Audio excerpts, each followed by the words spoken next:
Welcome להדרכה איך אנחנו פותחים חשבון ב-Outbrain. דבר ראשון, כדי לפתוח חשבון ב-Outbrain אנחנו צריכים להגיע ל-Outbrain.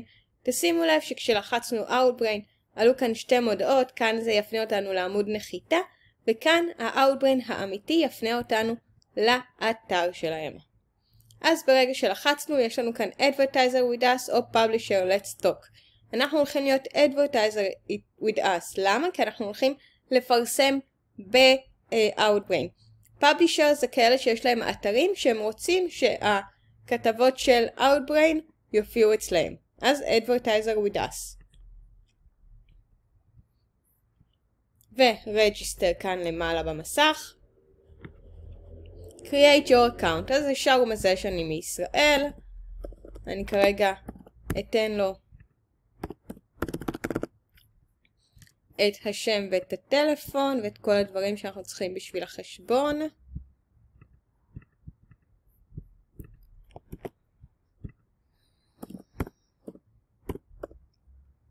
לא, זה PPC.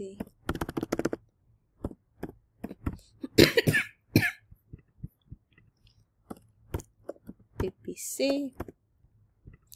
Business type, במקרה הזה אני agency. ואני בוחרת איזושהי סיסמה. כמו שאתם רואים, צריך להיות עוד גדולה ועוד קטנה, לפחות מספר 1 ולפחות 8 תווים. אז אנחנו שנייה נעמוד בתקנות שלהם. ראינו שסומן כל האופציות, ו-V זה אומר שאנחנו בסדר.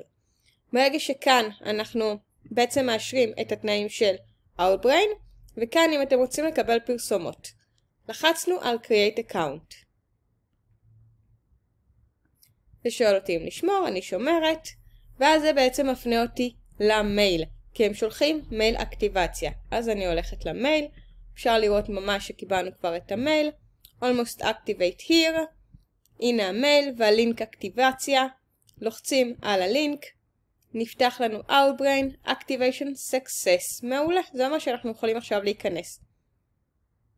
Redirecting to Dashboard, זה אומר שזה מפנה אותי ישר לדף הבית, ודף הבית של Outbrain לפנינו. שלב הבא, להקים. אנחנו יכולים לעבור כאן עם הסיור שלהם של להכיר את מה שקורה, אבל הצעד הבא שלנו זה להקים קמפיין.